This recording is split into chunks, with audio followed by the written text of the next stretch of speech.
Hello, this is the continuation of my series which is about narcissism, and what I'm going to look at today is for this video, for this episode, is covert narcissism.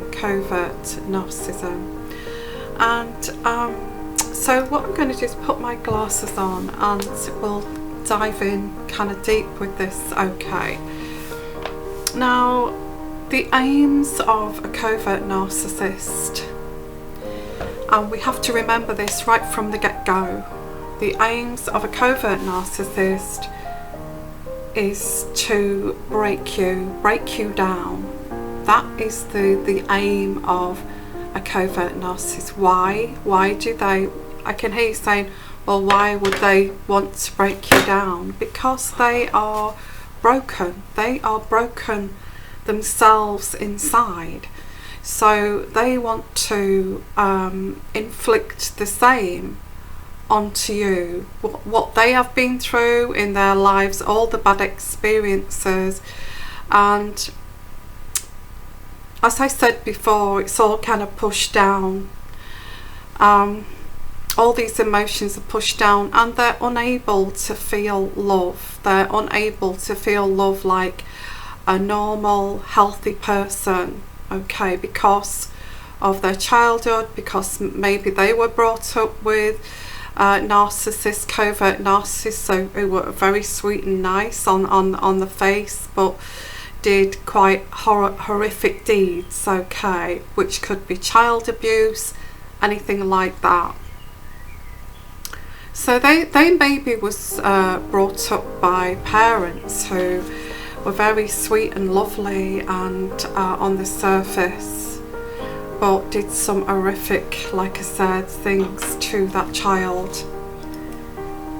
So this is where they start with this behaviour. Okay, it's like, I want you to trust me. I need you to trust, please trust me. And it's you know, don't tell mommy and all of this. You know, it's just between me and you. All of this is just between me and you. It's a secret. Okay, and we're going to play this little game. So that in a nutshell, I'm not saying everybody's a pervert here or everybody's a paedophile or anything like that, but in a nutshell, this child has learned how to be covert. Okay. Now, these type of people are predators. They are predators. I feel the covert narcissist is the worst kind of narcissism than the overt narcissism. I will go into overt narcissism, but because covert narcissism comes into love relationships, and you know, if you follow me, I actually have a channel which deals with intuitive readings, intuitive guidance, okay, which is interlinked with this series, and it's to help guide and help you to understand. Okay, so the aim of the covert narcissist is to break you down. And they do it in a nice way. They do it in a lovely, nice way. They've got this persona that is so lovely. And I feel that's the correct way to describe covert narcissist. I really do. They do it in a nice way. And yeah, and the problem is they're so hardwired into this kind of behaviour, and they've had their own, they've not been showed love as a child, as I said before in my other episodes. They've not been shown any love or affection or compassion or empathy or understanding or support. So this kid here could have grown up with parents who never validated them, you know. They could be at school and whatever if they had a covert narcissistic parent, it doesn't matter, they're just abusive, you know. Narcissists are abusive. So this child could have been going to school doing English tests, and the covert narcissist would direct them wrongly in how to do this English test, so they would fail. And they would go to school with the homework, and the teachers would say, you know, that's like, I've given you a failure to that, you know, I've given you an F on that paper, because an F minus, because it's totally wrong. And so because they listened to daddy or mummy with this who directed them wrongly on this homework, or brother, sister, whoever this is, that they kind of think, well, daddy told me that this was right, and he or she or mummy told me this was right. So what they do is set you up for failure. Set you up for failure. And you would come back from school and you say, well, you know, I got an F minus, daddy, and I know you helped me. And then you'd probably get beaten to say, you know, how ridiculous, you didn't take any notice of what I said, and you know, you're no good. You'll never achieve anything. You will fail at everything. You're pathetic, you know, and then they get beaten or something. So the child actually gets this twisted kind of perception of, you know, well, I guess that dad meant well because daddy helped me, but this narcissist deliberately wanted you to fail so they could feed off your misery. And it's emotional abuse, and emotional abuse, and physical abuse, sexual abuse. It's all very painful, all painful. So if a child is in this family of abusers, even if it's a mental abuse, you know, the child would have this idea, I want to go to art classes, I find it, you know, I'd like to learn, I like the teacher, and straight away, how are you going to do that? How would you actually be able to do this art? You can't even draw, so how are you going to do that? So it doesn't matter whatever idea this child has got, this parent, this abusive parent, would negate every idea that this person gets. So the narcissist, or the covert narcissist, who's been brought up like this, who's been groomed like this, who's been moulded like this, will grow up to have this mindset. And here you are, you've met this covert narcissist, okay, and they do it insidiously. They don't do it overtly, not like the overt. They do it in a nice way, which is grooming. And they don't have any empathy because they've had it crushed out of them, they've had it beaten out of them, they've had it sexually abused out of them, so they don't have any love. They're an empty shell. They don't have love, compassion or empathy inside. They have nothing. It's like nobody's there. There's no identity because they've had that identity beaten out of them. So they can't comprehend you. You are a healthy human being who has been brought up with healthy parents who have validated you. They may not have been that brilliant, but they knew what love was. They knew how to show you love and emotions, and you know, they knew how to make you feel like you know, you're forming your own identity. I mean, they may not have been perfect, but you know, you had a core identity. So here you are with this person, and they can't comprehend what you mean, you know, what you're talking about. And they look like they're lost in your words because they have no idea. And you can see them getting stressed out about it. You can see them getting stressed out when you're talking in a healthy way, in a two-way conversation. You can see that they're lost in this, you know. It's like, you know, rabbit in the headlights kind of. I don't really understand what I cannot understand, because my hard wiring as is not kind of set up like yours. I don't understand why you're upset. I don't understand why you're offended. I don't understand you, full stop. Because, you know, you've got emotions and you're upset, and I don't understand.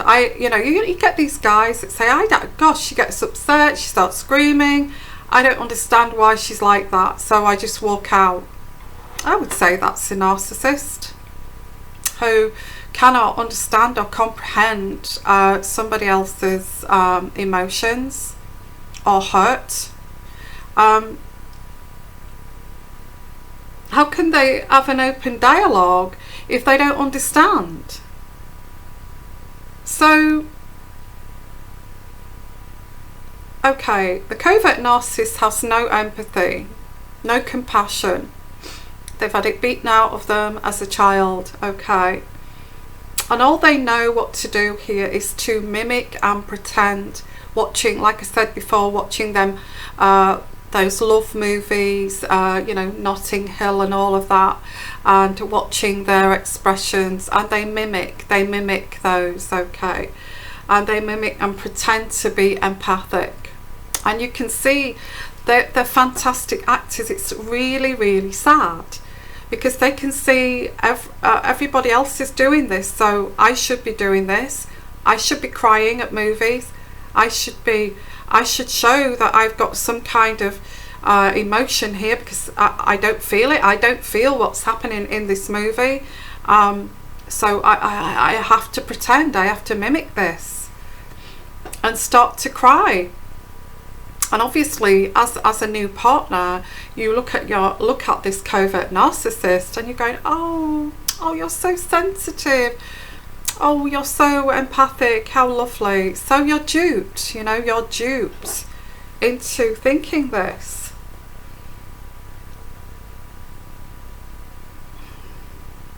It's crazy. It really is. So this is, you know, you're starting to date somebody, you're falling in love because this person, you know, is mirroring you, copying you, has this mask on. They're very covert. They pretend to be like you. They're mimicking emotions, but they're very, very damaged at their core. Very damaged. They're broken, and you're not going to fix them. I feel further down the line, when you see the mask drop, you want help to fix them, but there's no fixing these people. They've been indoctrinated by some abuser. So, okay, they don't have any emotion, no compassion. So what do? They see that they need here. They want validation. They want to fill that void that's hollow, that's an empty, it's an empty vessel, and it's, you know, it's a never-ending kind of pit. You know, you're never going to fill that. You will never fill that void for that person. So and this is where they love bomb you. They pretend to be somebody else, and here we are. You start a relationship with a covert narcissist after the love bombing stage. I think I did a video on that if you want to go and have a look at that. I think I called it grooming. After the grooming stage, okay, they start to only focus on their needs. Okay, once they've got you there, and they don't have to manipulate you anymore with this, with this emulating, mimicking, because that gets very draining after a while. They can't do it forever. They don't have an authentic self. You're just acting every day as yourself, as your authentic self, which is not hard work. But they have to really put on something. They have to get through that pain and pretend to be this other person, and inside they're seething with bitterness and they hate you. Okay, I have to say that this person hates you for who you are, for having that authentic self. Don't forget that. You've got this covert narcissist with this love bombing, grooming coming here, and insidious here, slowly grooming you, slowly seducing you. So we get further down the line here, and they do promise you, maybe a little bit further down, that yes, we will do that, we'll travel the world. You've got all these dreams and aspirations, and this is another thing that covert narcissists do, is crush your dreams, and they know this. They crush your aspirations. So you will say, oh, I want to go to Hong Kong, I want to go to Russia, I'd like to go to visit Eastern European countries, I would like to do this, I would like to do that. And it's very important for me because that's my life's dream, and you tell this to this person because you feel, they're this covert lover who it just feels like they're your soulmate. So you say all this, I've always had this dream of, of building my own house and all of this. And this covert narcissist at the beginning will say, yes, we're going to do all of that. Okay, we're going to do all of that and more, and we're going to live life to the full. We're going to be so happy together. But it never materializes. You go 20 years down that road, and these dreams and these promises never materialize. And I have to say, guys, these are false promises. These are false promises from a fake person, okay, who's pretending to and wants to mimic you, all the excitement of your dreams, but really they're empty inside. And because they're empty inside, and because they're that little boy that had this dream of being an English teacher and used to take his homework, and his daddy helped him, and then led him to fail, he feels resentful of your abilities of having a dream, having a love and a zest for life, because that's just been ripped away from this person, because their covert narcissistic father or covert narcissistic mother just couldn't help themselves. They just wanted to take that spirit from that child. Okay, so always look out for the actions. And at this point though, you're thinking, God, this is my soulmate, they want to follow my dreams, they want to do this, they want to move to another country, another state, they said that we'll sell up and we'll get a mortgage together, and it's all very fast and all of this. But as you go further down the line here, the mask starts to slip, and this empty shell here is just wanting you to feed all their needs. Okay, all their needs. They just want as much energy from you to feed off you, to actually feed that empty shell, and they're only focused on their own needs here. And then they don't even notice that you have any needs. They then begin to not notice that any longer that you have any needs. So there is no sense of giving back to you. You will give to them, and then the thank you, oh thank you for doing that for me, that's really, you know, it must have took you, you know, the compassion, the thoughtfulness, the thought processes are not there as a healthy person. So you will do something for them which is important to help them, and they will just take it. I'll take that thank you, and not even say thank you, and just take it. And this becomes more kind of prevalent too. So you're giving, it's like that child who's giving to that parental figure that's just not giving back, okay? So they have a vendetta here against you and your spirit and your core being, and they're treating you just like the only way they know how to treat someone. So you know, you will cook them a meal and they'll just take it off you and, you know, eat it really quickly, and then put the plate to one side, and then you're thinking there's no offer of cleaning up the table and the plates and all of that. It's just all left for you to do, and they just forget about you as a human being. It's like you're a thing, it's like you are an object, it's like you just exist in that space, you know. Once they get you into their reality, because that's what they do, they also convince you of their reality, that their reality is you know, this is all intertwined, you know, that they don't start to give back, and then it's like indoctrinating you into this weird perception that they've been brought up with by another narcissist, another abuser. And they try to tell you about, you know, explain about something. They can't say for what. Let's say for instance the subject of monogamy, okay, monogamy, and this guy will say, oh, you know, I don't believe a man should be with the same woman for the rest of their lives. I really don't think, I actually feel that men need variety, and doesn't even give it a thought of how you feel about this, you know. And carries on to say, you know, men like something fresh and new and exciting. To have the same person for years, I can understand that. I can understand, you know, it's not possible to have monogamy.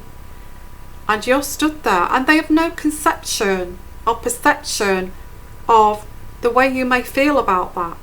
It's just a statement, okay? And then you say back to this person, so what you're saying, you actually believe in, you know, having extramarital affairs.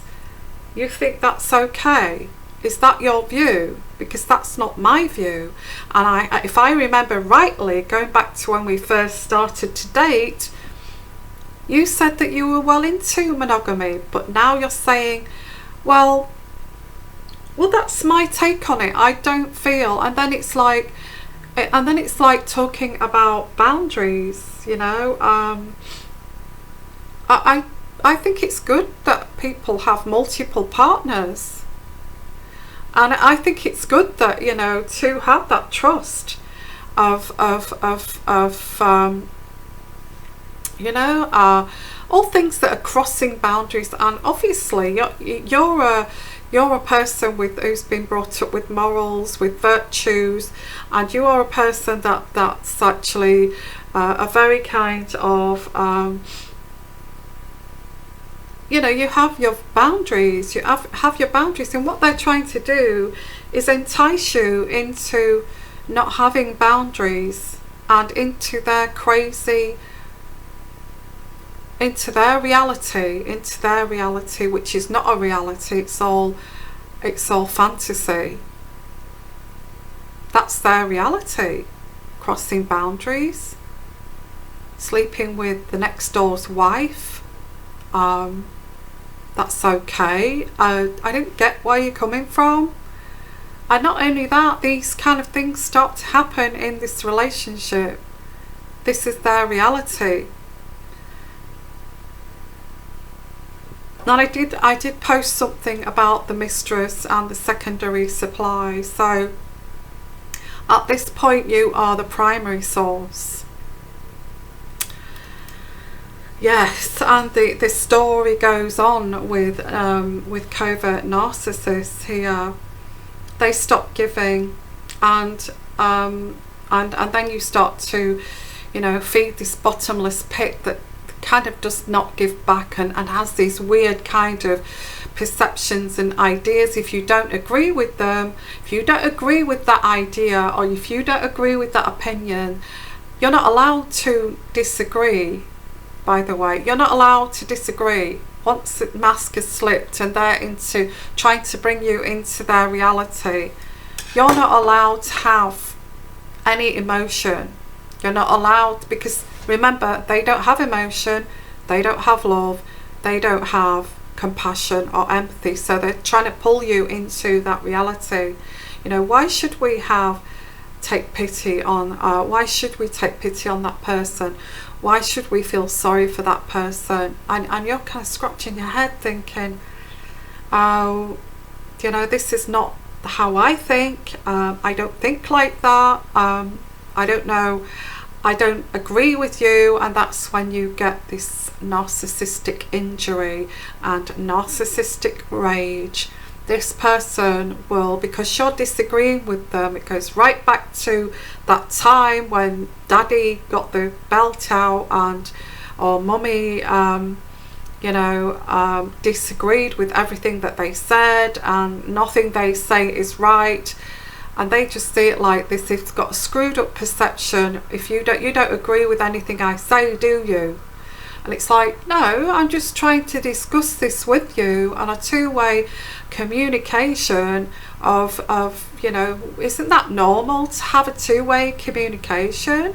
And it's like there's no sense of communicating, and this person will just go into a big tantrum and a big rage, start to smash things around the room, start to throw things, and you're stood there in the middle of this chaos thinking, all because I just wanted to talk to that person and I don't agree with that idea. Does this cause this destruction? And then you learn not to have any ideas, you learn not to disagree with that person, you learn to walk around eggshells around that person to try not to cause this, you know, this kind of episode again. But the episode happens again anyway, okay? This raging episode happens again because it's a cycle. Okay, when they feel comfortable with you, these cycles become more often, and they will just blow up over nothing, you know. Again, it's usually if you disagree and, you know, you want an intellectual conversation with this person, a two-way healthy conversation, so you can sort some problem out. And this person knows you actually is manipulating all the time, manipulating you. Okay, so they know you've got an important conversation to talk about, maybe your child, your son.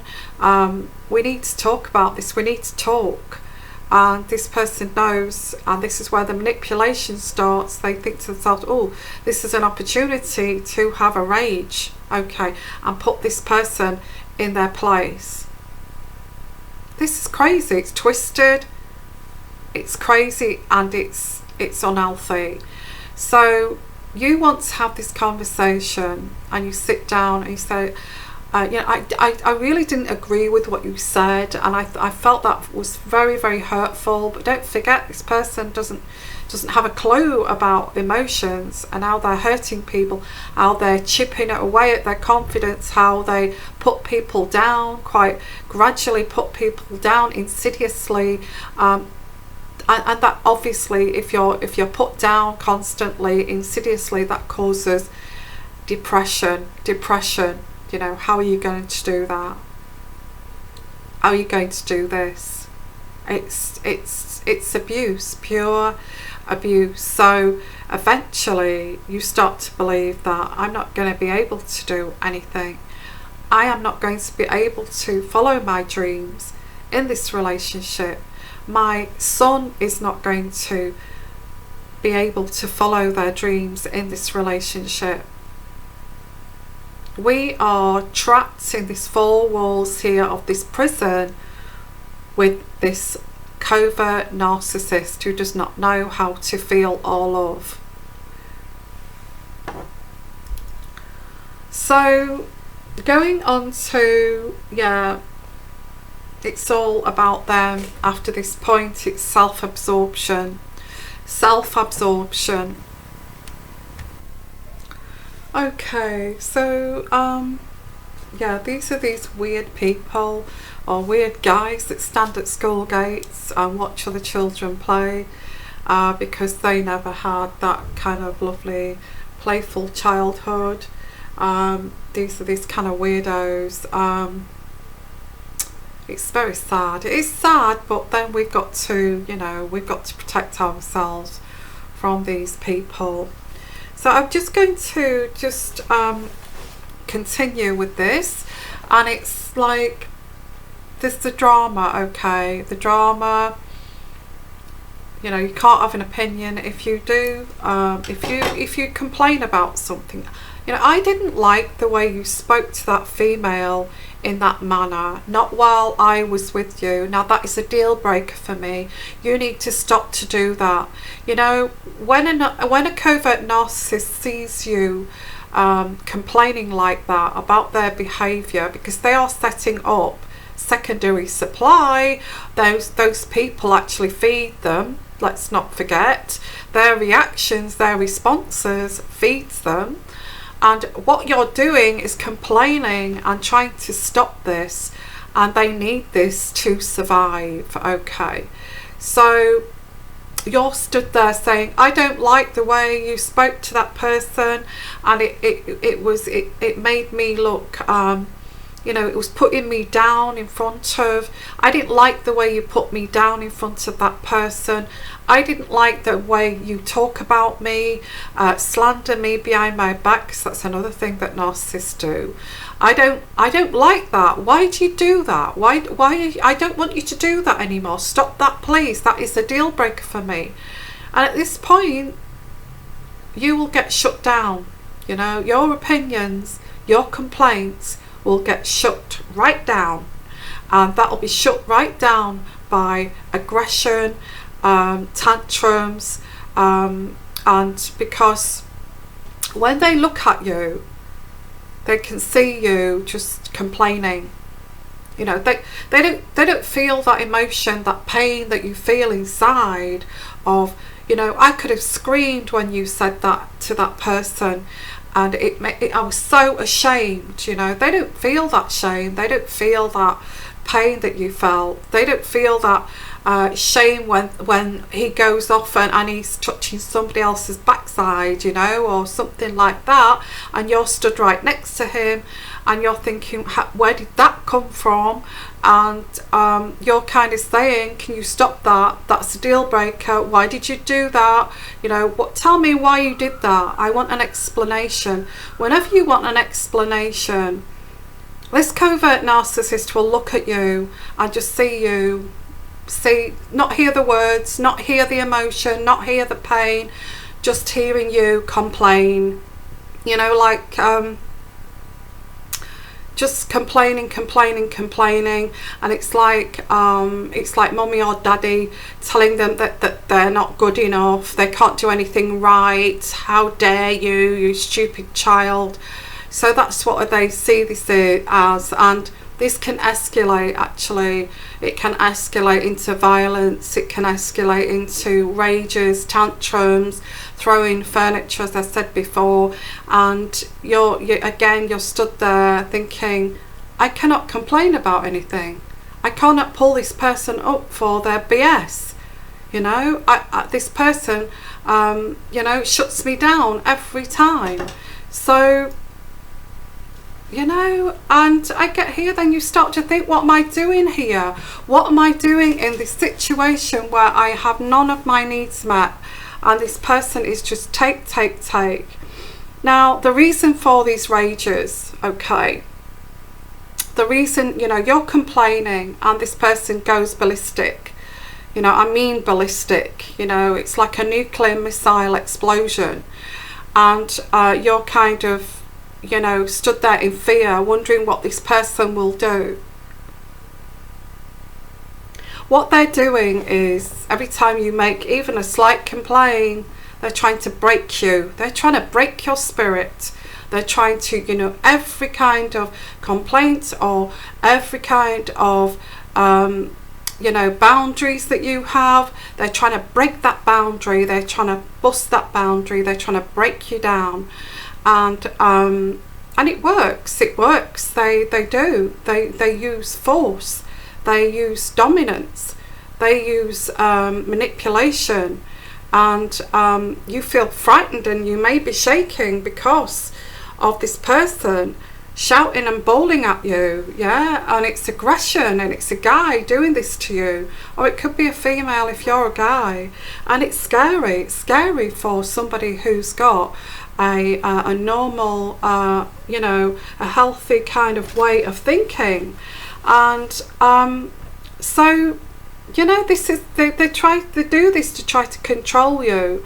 They don't like the emotion. They don't like this fit. They don't understand it. They don't know what even to think about it. All they know what to do is how to stop it, which is violence, okay, physical or emotional abuse. So everything that you, and then they turn it around. Well, you did start on me. You started on me. You started on me. It's all your fault. You was asking me consistent questions and complaining consistently. And it's not about what you was complaining about, and you wanted to sort it out to have a better understanding in this relationship. No, it's just they can just see your mouth going like this. You started on me. You started on me, it's your fault, and they turn this around to your fault. So it gets all twisted, it gets toxic, and you end up going in within yourself. You know, you begin to, well, it's not worth having any feelings or emotions. And exactly, if you look at this is exactly how that person would have felt at 5 years old, or a teenager, when they were abused. You know, what is the point of having feelings? What is the point of having love if I'm not going to get any back? So this really messes with your perceptions, your boundaries, and there's a lot more to this, because they can actually say these things in a legitimate sense. They can say, okay, I get what you're saying. What we will do, we'll talk about this tomorrow, okay? And you think, okay, well, this relationship's got a chance, you know, because this person's putting it off for another day, but, you know, he's willing to talk about it. It kind of gets what I'm saying. You know, I get what you're saying, and yes, we will talk about this tomorrow. Don't worry, we will sort this out tomorrow. When tomorrow comes, it never gets sorted out, okay? And always go by the actions as well as the words, because don't forget, this person is a great actor. They are emulating, mimicking movies, you know. Oh, I get you, I love you, and I want to sort it out with you. Absolutely, tomorrow we will talk about this in length and deepness, you know, of emotion, where we will agree, you know. And it's like, wow, that's legitimate. But tomorrow comes and it never gets sorted out, or it becomes this great big craziness again. Anyway, this cycle of abuse gets, the cycle gets smaller, and it starts with, you know, this rage, as I said. You're wanting some answers, you want some understanding. Why did you do that? I'm asking you, I want answers here. You know, why was you talking to that female? Why did that female say that? Why did she say that you were together the other night and You know, could you tell me what was that about? And they'll make a cock and bull story up, and then they'll rage because they know that they don't understand. They don't know why they did that. They don't know. All they see is you as, you know, as a block to the traffic of their narcissistic supply. And that's when they rage, because you are stopping the traffic, baby. You are stopping the traffic coming, okay, and giving me this narcissistic supply. So I'm just going to break you and get you to stop doing this, okay. So look out for the actions and all of this, and the actions that follow up the words. Look out for that, because if this person promises you something, like I said, they will promise we'll go out for a meal, we'll do this at the weekend, and it doesn't happen, and you think, you know, it's all manipulation. This is all this is manipulation. Manipulation for what? I hear you saying manipulation so they can get their narcissistic supply from you, which is all about them. It's self-centered needs. It's you that's going to feed my needs. You are going to fill this void up, which is a bottomless pit, and also the secondary sources too, which will also be. So all this manipulation of, I wasn't there that day, I don't even know that woman, I don't know that girl, I don't know why she said that. So there's like all this manipulation is so they can get their source of narcissistic supply. It doesn't matter who it's from, you know, because they didn't get that validation when they were a kid. They're looking for this validation in adult life, okay, and this is what they manipulate constantly. It's to keep them alive, and if you try to block that, you will be beaten, raged at, ridiculed, and all of that. So yeah, and it's all just manipulation. I've got my notes here, so I've done a lot of study on this, by the way, to help you guys. I know this is a long video, but in the end, I feel like in the end, when you start to evaluate this and recognize this, that you're not getting anything from this, you're not getting your needs met, you are not being able to have a communication, a two-way communication to solve problems in this relationship, that's when the penny drops, okay, because you start to get depressed. You start to cry for no reason. You know, you'll be in the supermarket and you'll start to cry, and you're trying to hide your tears because, you know, you do not have a say. You do not have any power in this relationship. You do not have any, you know, needs in this relationship. It's absolute, your needs are absolutely void.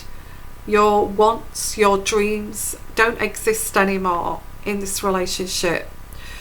So this is where you start to get depressed, and you start to look at other people, not the opposite sex, because I feel you start to look at, or you start to look for groups and about narcissism on YouTube, okay, and you start to look for other people who's had the same experience, and you start to look at people around you, and you can see, well, that person's not like that.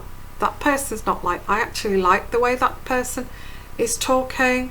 I like the way they have the empathy, the compassion about life. I like that they're open to everybody's suggestions.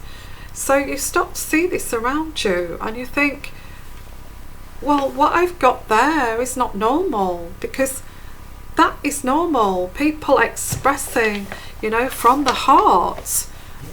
And I've got somebody here who does not allow you to express from the heart, does not understand about expressing from the heart, does not even know about hurt and emotions.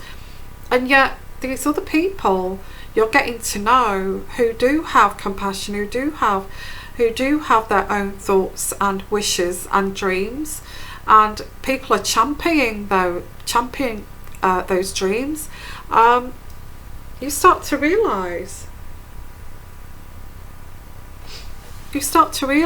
these traits, and that these traits are healthy. And then you start to think, well, I would like something different. I want somebody who will talk to me very freely about emotions, and I would like somebody who will talk to me freely about if there's an issue or a problem, so we can sort it out. I think that's the only way to get to a solution and then towards happiness. So you kind of think, well, I'd like something different. I like these positive people over here, these supportive people. I like these supportive people, these people that seem so empathic, it's unbelievable. I quite like those people. I want more of those people. You know, with the positive reinforcements. And I do deserve to be happy. And I don't deserve to be manipulated on a daily basis so somebody can have their void filled up, you know, and listen to this BS every day. I don't want to be in a manipulative relationship. And this illusion that this illusion then falls apart, you know, because you actually looking outside of this relationship for friendships, for support, anything to escape from this relationship. You're looking at, I want a bit more of that positivity and support. Actually, I was like that before I met this person. I was so like that before I met this person, until this person started to break me down. I was so like that. And then you get, I deserve a chance here. I deserve a chance to be happy, and this is where you take your chance and you leave this person, this narcissist. And this is when this person comes back to you with the love bombing and starts to be nice towards you. That's a big red flag. Why would they suddenly, you know, put on this mask of, you know, I understand what you're saying. It's not been perfect, has it? We should have sat down and talked again. One of these movies. We should have sat down and talked about this honestly and sorted this out. But it's just one of those damn movies again. And you don't believe a thing that comes out of that person's mouth because of all the lies, all the promises that they never fulfilled, you know, all the manipulation, all the rages and the tantrums just because you wanted the truth. And the truth was possibly right because they need that validation, they need that narcissistic supply. So there possibly were secondary supplies, mistresses and all of that. You were probably right on the money when you asked all of those questions which were pushed and broken down. Okay. So they come back acting all nice. And they try to get you off guard here, and they're hoping that, you know, that they're kind of hoping on your compassion and your empathy. They know that that's a weakness in you, and that you'll kind of talk to them and work this out. But talk to them, they don't even talk, they don't listen. They don't even want to. So this ploy here of niceness is nothing to do with talking. This ploy here is, and this is why you have to be on your guard, because they want you to come back so they can plot their revenge. Their revenge. How dare you discard me? How dare you discard me? I am going to discard you in the most horrific way. And this is why you have to be careful, because people like this can murder. You know, they can actually murder somebody if they feel that bad, and you know, they're good at the acting, and it's like they're so nice on the surface, and underneath they're absolutely seething. And yeah, they are severely trying to break you, and they'll do it even more if you go back to them. So this is why it's important to try to break free from a covert narcissist. I feel one of the worst kinds, and they come in very much into loving relationships, family relationship dynamics, and you're kind of thinking to yourself, wow, I've got that in my family, my father's like that, my mother's like that, and maybe I'm a bit like that, maybe I'm a little bit kind of invert narcissist where I picked a bit of those. But you're aware, you're becoming aware of this, so there's an awareness of, I can change this, because I do feel compassion, I do feel, but only anybody who's like really far up the spectrum of narcissism will not, you can't help anybody like this. It starts right from childhood, and it's usually another parent, you know, narcissistic abuse from a parent. So that to me is my explanation of a covert narcissism. There's a lot more to it than this, you know,